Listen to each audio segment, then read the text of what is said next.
Boa tarde, sejam bem-vindos ao Santo Tirso em 30 minutos. Como é habitual, temos connosco o engenheiro Castro Fernandes. Boa tarde, engenheiro. Boa tarde, Sílvia. Hoje começamos por falar sobre a rede de transportes no concelho de Santo Tirso, já implementada a UNIR, a nova rede de autocarros da área metropolitana do Porto, que veio para tentar melhorar a ligação de Santo Tirso a toda a área metropolitana. Temos também a rede TUST, que opera apenas no concelho, nomeadamente na zona de Areias, Lama, Palmeira e na União de Freguesias de Santo Tirso.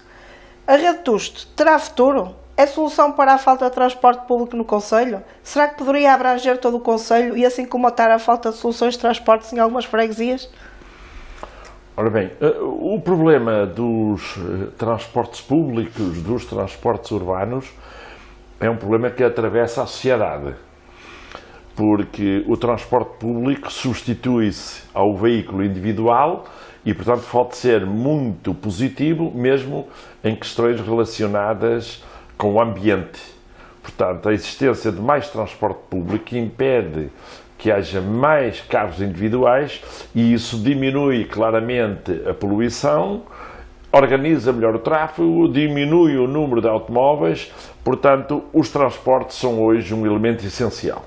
E agora, com os chamados transportes elétricos, portanto, os autocarros elétricos, mesmo os autocarros a gás, mas mais os elétricos, claramente que se pode melhorar muito a qualidade do transporte nas cidades, nas grandes cidades e nas médias cidades, como é o caso de Santo Tirso.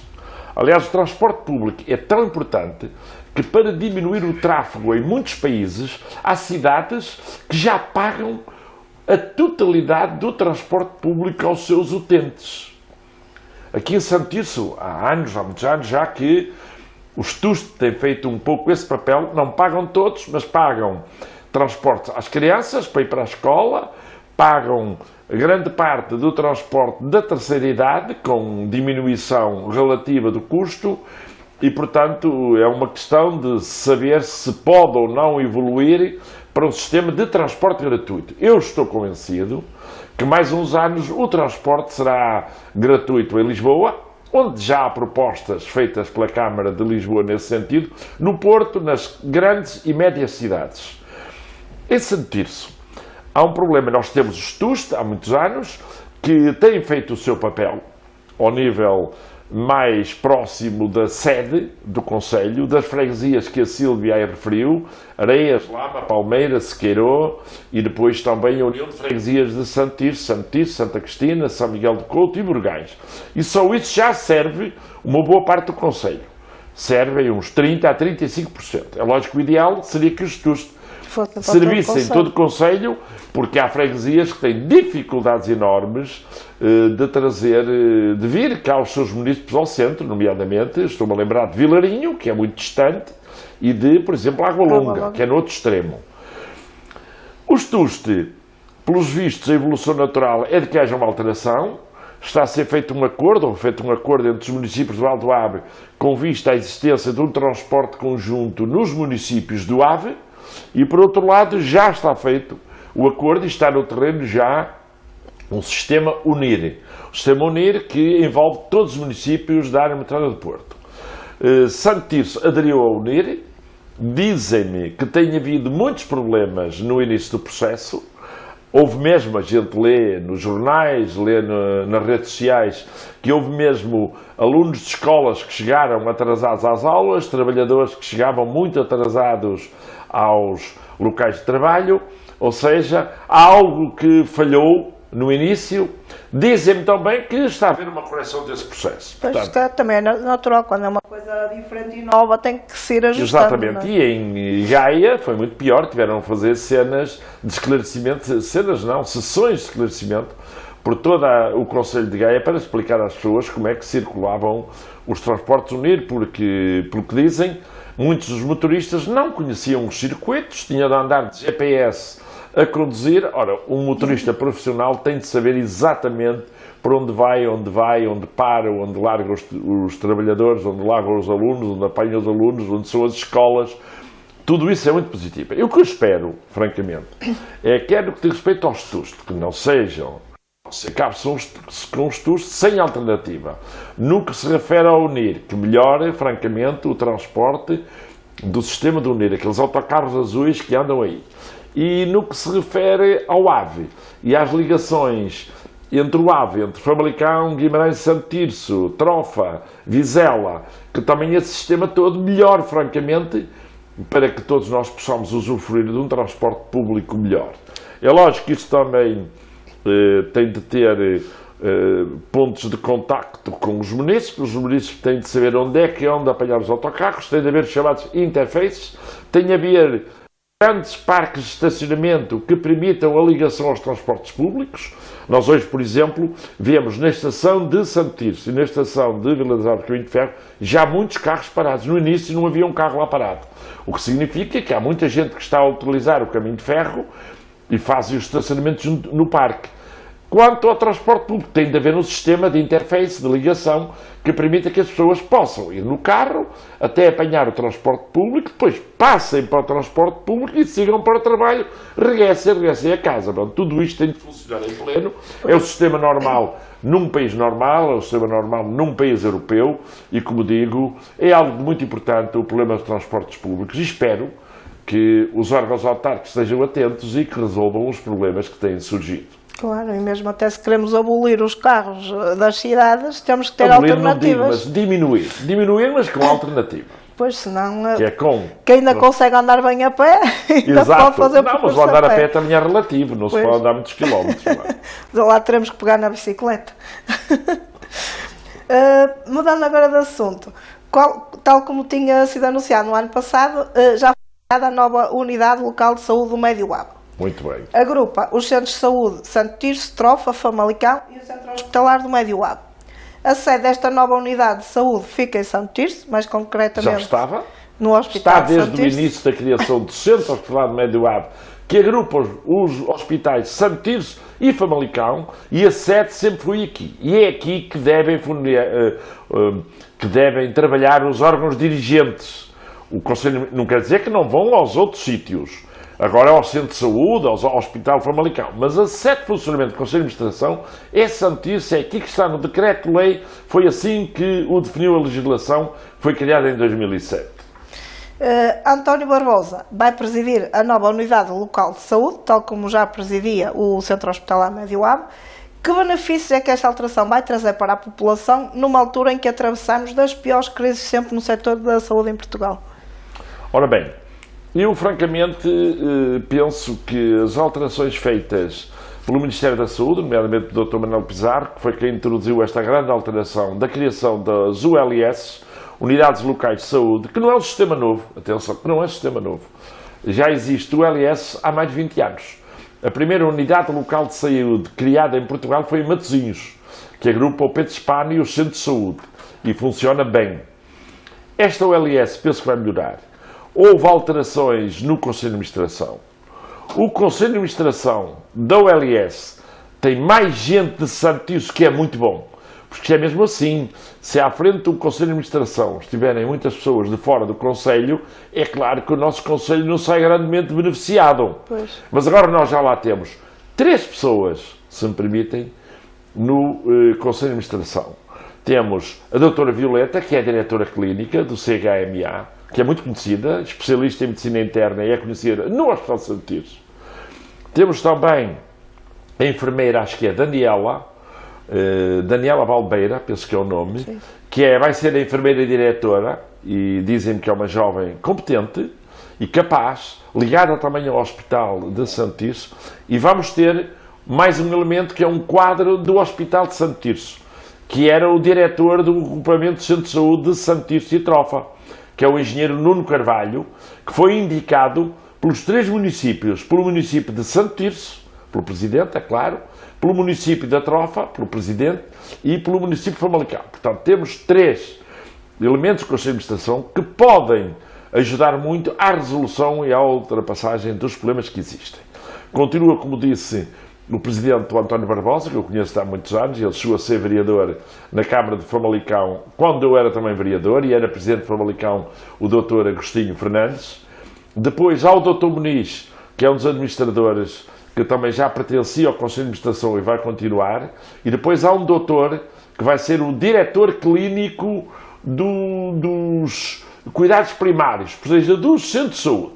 Portanto, me dizem também que é um médico muito competente. Portanto, pelas informações que tenho, parece que vamos ficar bem servidos. Agora aguardemos o trabalho, porque o trabalho no CHMA, no Centro Hospitalar de Médio Ave, é de facto muito, como disse, sediado na cidade de Santo Tirso. E em que é que isto vai mudar para as pessoas? Por exemplo, antigamente havia o centro de saúde, havia o hospital. E agora, sendo uma unidade única, quais são os benefícios? A ULS, em princípio, agrupando várias organizações, pelo menos diminui o número de elementos do Conselho de Administração, diminui os custos. Por outro lado, tem de haver uma boa integração entre a saúde, dos cuidados de saúde primários, dos centros de saúde e dos hospitais. Tem de haver uma ligação. Há muita gente que se dirige aos hospitais que possivelmente podia resolvê-lo nos centros de saúde. Portanto, é bom que as pessoas sejam esclarecidas de como devem atuar no caso de doença e quando é que têm de se dirigir, por exemplo, à urgência do hospital ou à consulta de especialidade, ou quando se devem dirigir aos centros de saúde. Muitas das doenças normais são normalmente tratadas no centro de saúde. Há um problema, é a questão da existência ou não de médicos de saúde familiar Disponíveis. com número suficiente. Parece-me que nesta ULS as coisas não estão mal, mas possivelmente vão ter de reforçar também o número de médicos, nomeadamente nos cuidados de saúde primários, tal como, de certeza absoluta, que vão precisar de mais médicos e de mais enfermeiros. Foi criada a nova unidade no Hospital de Santo Tirso, com a nova medicina interna e com a saúde mental, e certamente que têm de ser dotadas de técnicos competentes, médicos, enfermeiros, auxiliares. Isso sem pessoas, sem trabalhadores, não se consegue resolver o problema. O problema também, que me dizem, é que não há propriamente excedente de enfermeiros e de médicos. Daí a grande procura, porque alguns deles optam por emigrar para o estrangeiro porque ganham muito dinheiro, nomeadamente na Europa, na Alemanha, nos países nórdicos, na Inglaterra, onde estão muitos enfermeiros. Portanto, é algo que o Governo tem de tratar, tem de resolver, remunerando melhor os técnicos e, por isso, fazendo com que eles não troquem Portugal para outros países. Vamos esperar que o nosso hospital, agora com isto tudo e com a administração cá, novamente, que passe a funcionar melhor, e também agora com aquela nova ala. Exatamente. Agora, mudando o tema para a política, as eleições legislativas do dia 10 de março aproximam-se e começam-se a saber nomes dos representantes de Santo Tirso. Já aqui falamos também em alguns nomes. Estas eleições não vão só eleger um primeiro-ministro, que muitas pessoas acham que é só um primeiro-ministro. Não elegem um primeiro-ministro, mas sim 230 deputados que nos vão representar nos próximos 4 anos. Aqui em Santo Tirso, o que é que já sabemos? O PSD já tinha apresentado, acho que já tínhamos falado aqui também, a Andréa Neto, que irá em sexto, na Distrital do Porto. Irá continuar o mandato, que ela é deputada atualmente. Certamente que sim. E eles também indicaram o Fernando Val, que vai como quinto suplente. Sim, é normal isso. Depois o PS apresentou 2 nomes, que uma também já é deputada e o outro também já foi o nome que apresentaram nas últimas eleições, a Sofia Andrade e o Diogo Almeida e Silva. O Bloco de Esquerda temos a Ana Isabel em quarto e o João Ferreira em segundo, a CDU. Por isso já temos aqui vários representantes do painel. Sim, também futuramente vamos fazer um debate com eles, vamos convidar todos também para eles também apresentarem às pessoas as ideias que têm e o que é que podem defender Santo Tirso. Por isso, tendo isto, o que é que nós podemos comentar em relação a estas escolhas? Olha, em primeiro lugar, eu saúdo os partidos de Santo Tirso por terem conseguido colocar pessoas em lugar ou elegível, como é o caso do PSD e do PS, procurando reeleger deputadas que já lá estavam, nomeadamente a doutora Andréa Neto, que chegou a vice-presidente do grupo parlamentar do PSD, e a própria Sofia Andrade, que também já é elemento da Assembleia da República há 4 anos. Ela foi eleita em 10º do PSD, maioria absoluta, da última vez, esteve lá estes 4 anos, e agora o Partido Socialista, quer de Santo Tirso, quer de Porto, resolveram incluí-la na lista num lugar que em princípio vai ser elegível.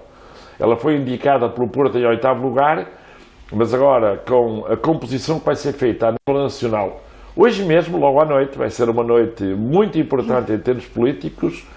O Pedro Nuno Santos, que é o secretário-geral, tem direito a indicar uma cota de 30%, até ao 18º ele tem direito a indicar 6%, portanto aquilo que eu prevejo é que Sofia Andrade deve ir ali pelo 14º, 15º lugar. O que, a ser verdade, certamente que lhe vai garantir que ela seja eleita ou logo de imediato ou então logo a seguir nas substituições, nas chamadas zonas cinzentas. Quanto à questão da CDU, fiquei muitíssimo surpreendido, mas também muito agradado, porque pelo que conheço do Dr. João Ferreira, ele é um político, embora não seja um político profissional, julgo que ele é advogado, é um intelectual de alto valor, aliás, ele é do setor intelectual do PCP, e colocar-no em segundo lugar em Santo. Isso é muito bom, porque o PCP, assim, pode aspirar a tê-lo como deputado. Já agora aproveito para dizer que o número 1 da lista do Porto, Alfredo Maia, tem ligações, muitas ligações a Santo Tirso. Eu conheço-o bem, quando era autarca ele chegou a lidar comigo, ele era jornalista, é jornalista do Jornal Notícias e ele morou em Santo Tirso. Tinha a família dele, não sei se ainda tem a família dele em Santo Tirso. Portanto, as pessoas que não estranhem, o PCP apostou fortemente em Santo Tirso. Não sei se isso tem algum significado especial. Tentar votos nas classes trabalhadoras, é a origem dos seus votos, nomeadamente até os votos operários, é a base eleitoral do PCP. E o PCP, como tem baixado a nível nacional e a nível local, é claro que eles estão a tentar recuperar essa iniciativa. Eles estão confiantes, pelo menos nós estivemos a falar com eles sábado à noite, num jantar que fizeram cá em Santo Tirso, estão confiantes que o João Ferreira pode ser eleito e até mais uma deputada no Porto. Certamente. Era bom para Santo Tirso, porque teríamos mais um representante local a defender os interesses de Santo Tirso, porque a função dos deputados não é ir para lá e estar sentados, como dizia o Essa. Pois, supostamente o Essa não, dizia outra coisa que eu não digo aqui. O Essa dizia os deputados sentados, dizia de sentados. Agora, chegar lá tem de intervir. Tem-se, sei lá, 4 anos e de saber-se de intervenções políticas em defesa dos interesses nacionais, porque eles são deputados da nação, mas também em defesas de interesses locais, distritais e concelhios. Daí eu também entender que a indicação que o Bloco de Esquerda fez com a Ana Isabel em 4º lugar é um lugar muitíssimo bom. Aliás, o Bloco de Esquerda abriu a sua campanha eleitoral no distrito, ou pré-campanha, em Santo Tirso, com a presença da Catarina. Não, Mariana Mortágua. Da Mariana Mortágua, eu pensei que a Catarina também tinha. E a Marisa também veio. Sim. Portanto, puseram um naipe de candidatas. O Bloco aposta muito nas mulheres. É uma boa aposta, porque mais de 50% do eleitorado são mulheres. Portanto, é uma iniciativa boa, não é? O PSD também aposta na mulher e o PS também aposta na mulher. Mas o Bloco é mesmo ali a nível nacional.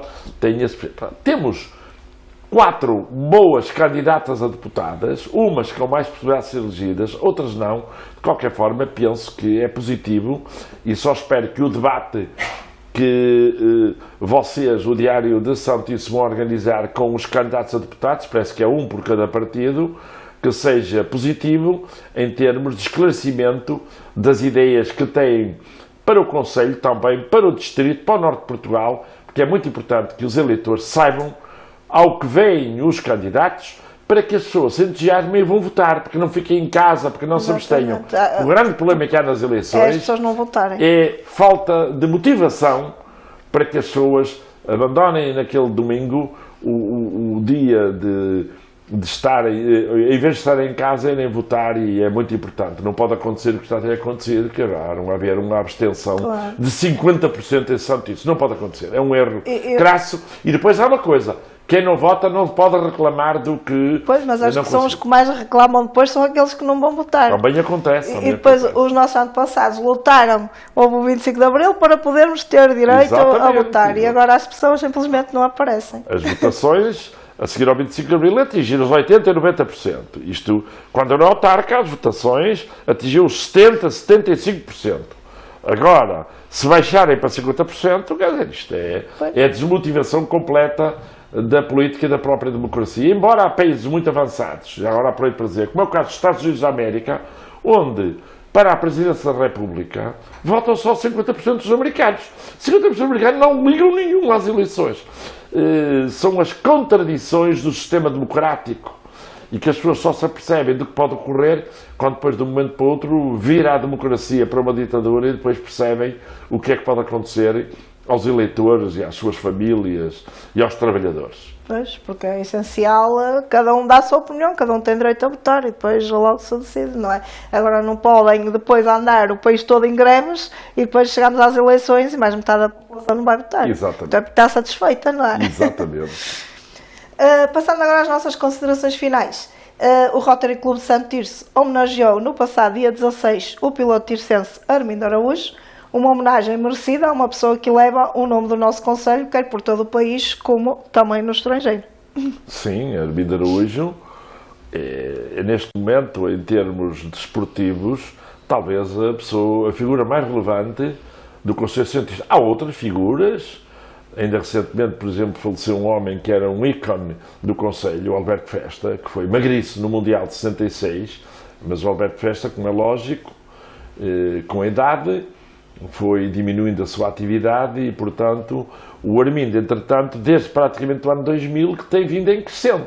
Quando se pensava que o Armindo iria diminuir a sua atividade esportiva motorizada, nomeadamente como piloto, o facto é que ele, no ano passado, foi campeão do todo-terreno. Ele só não foi campeão nacional, pois. Teve um acidente brutal. E campeonato todo-terreno, a primeira vez que participou na prova. Exatamente, não, mas o Armindo, eu conheço muito bem o Armindo, desde miúdo, conheço bem o pai, de há muitos anos, o Sr. Alfredo Araújo, que também é uma figura muito ligada também ao desporto e que apoiou muito o filho. O filho tem o apoio principal do pai e da mãe. Foi o pai e a mãe que o entusiasmaram. Ele começou a conduzir moto, o enduro, depois começou a fazer uns treinos nos carros que ele alugava nas classificativas. Em 2000 ganhou o Campeonato Nacional. Foi quando a Câmara de Santo Tirso lhe atribuiu a primeira medalha, a medalha de mérito esportiva, grau prata, muito novo. A partir daí ele entusiasmou-se muito, começou a ganhar campeonatos nacionais, já ganhou 7 campeonatos nacionais rallies. Depois, também de seguida, nacional, ele foi campeão mundial de rallies em PWRC.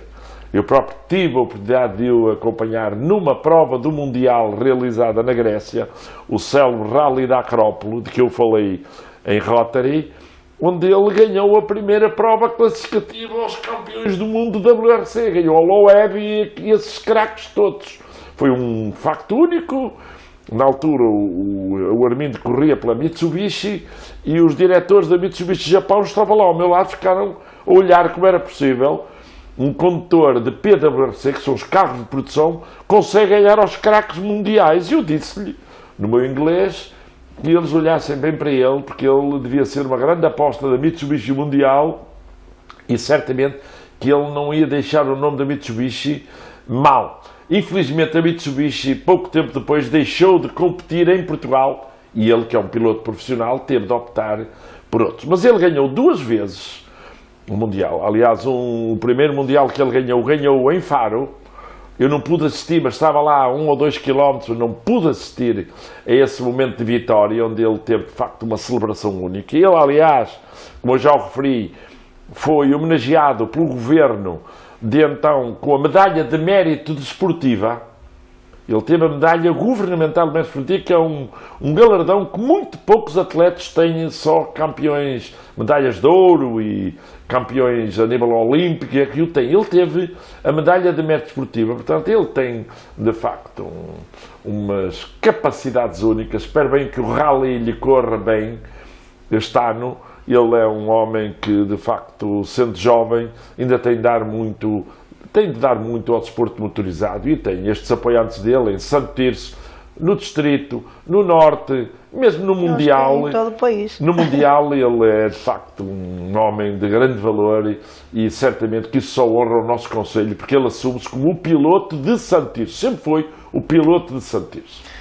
E agora também aceitou o desafio e vai ser o embaixador do caminho de São Rosendo. Exatamente, é uma iniciativa que ele aceitou o repto que lhe foi lançado pelo presidente Rotary, o professor Fernando Carneiro, que de facto o convidou para ser o embaixador dos caminhos de São Rosendo, e ele aceitou, e é um nome muito importante para entusiasmar as pessoas para irem aqui desde Sela Nova, ou desde Sela a Sela Nova, desde São Miguel de Couto, Santo Tirso, até Sela Nova, o município de Sela Nova, que está geminado com o Concelho de Santo Tirso, exatamente devido à tradição dos dois mosteiros beneditinos, o Mosteiro Beneditino de Santo Tirso e o Mosteiro Beneditino de Sela Nova. Aliás, o São Rosendo, que é uma figura importantíssima nos caminhos de São Rosendo, a estátua dele está aqui em frente à Câmara, como imagem de marca do homem mais importante da história de Portugal, sendo que ele depois foi para a Espanha e chegou a ser Bispo de Mondoñedo, e ainda bem recentemente, no milenário dele, foi homenageado pelo Arcebispo Primaz das Espanhas. Esteve lá uma representação da Câmara de Santo Tirso, na altura, desfiada pela doutora Júlia Godinho, que também contribuíram para essa homenagem à figura mais relevante de toda a história do nosso concelho. Vamos também dar os parabéns ao Colégio Santa Teresa de Jesus, que completou no passado dia 10 127 anos de existência. Muito bem, eu também estou ligado ao Colégio Santa Teresa de Jesus, sinto muito honrado. Trabalhei lá como professor durante alguns meses. Os meus filhos foram alunos do São Rosendo, do Colégio Santa Teresa de Jesus, num momento que foi muito útil para o seu crescimento, e sei que é uma entidade educativa de grande qualidade, que serve não só a cidade de São Tirso, tem um historial muito grande e muito completo e muito competente. Parabéns às teresianas. Deixar também os parabéns à Associação Cultural e Recreativa de Cabanas, que completou 34 anos.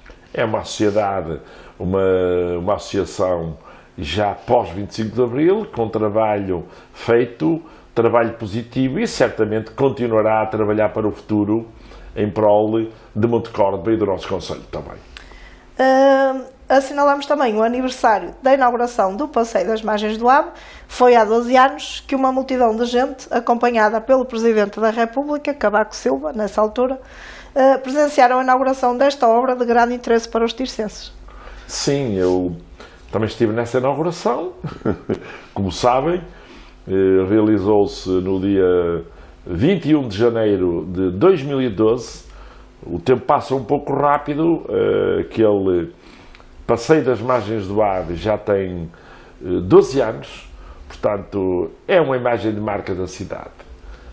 Permitiu a ligação da cidade ao rio. O rio sempre esteve afastado da cidade, a cidade esteve afastada do rio.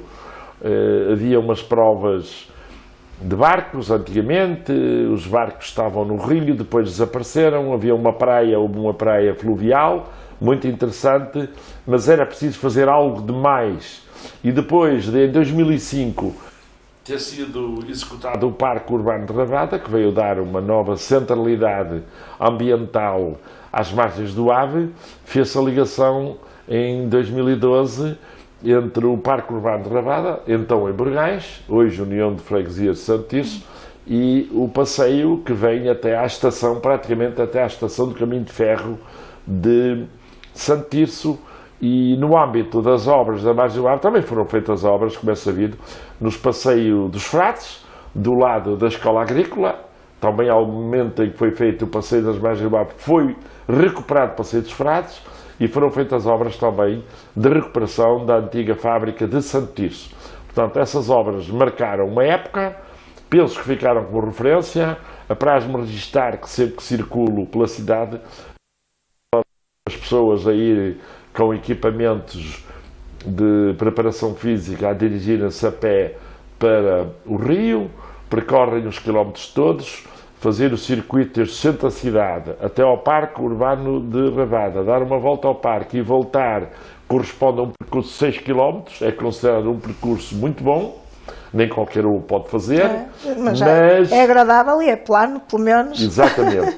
É lógico que dizem-me, ou no outro dia houve uma boa notícia, nós aqui chamamos a atenção. Pois, nós falámos no último programa sobre o mau estado e já foi aberto concurso para... Isso é excelente, eu acho que é muito positivo, porque recuperar aquele pavimento na madeira marítima, aquela madeira às vezes tem uns nós, os próprios pregos saem, o uso, as intempéries, a chuva, o sol, alteram aquele piso, e o piso pode ser perigoso para as pessoas que o utilizam. Por outro lado, também me dizem que a iluminação LED também precisa de recuperação, que também as grades precisarão de pinturas, sei lá, uma série de pequenas obras que são necessárias. A Câmara Municipal, ao abrir este processo para recuperação, é muito bom que o faça, a ver se mesmo antes da primavera conseguem, ou pelo menos na primavera, conseguem ter o assunto resolvido, e é mais um equipamento que está ao serviço de todos nós, porque as pessoas adoram ir passear para a margem do rio, porque lá, como se sabe, vêem-se patos, vêem-se outros animais, alguns deles que não se viam antigamente, não é? Mesmo o próprio peixe recuperou. É lógico que as hectares, quando estão em pleno funcionamento, também contribuem muito para melhorar a qualidade do rio, e é preciso fazer sempre tudo isto, porque as margens do rio são de facto de um valor incalculável, e a cidade e a sua população, os seus jovens, os seus idosos, adoram esta ligação entre a cidade e o concelho e as margens. Hoje ficamos por aqui, regressamos daqui por 15 dias com mais assuntos da atualidade de Santo Tirso. Boa tarde. Boa tarde.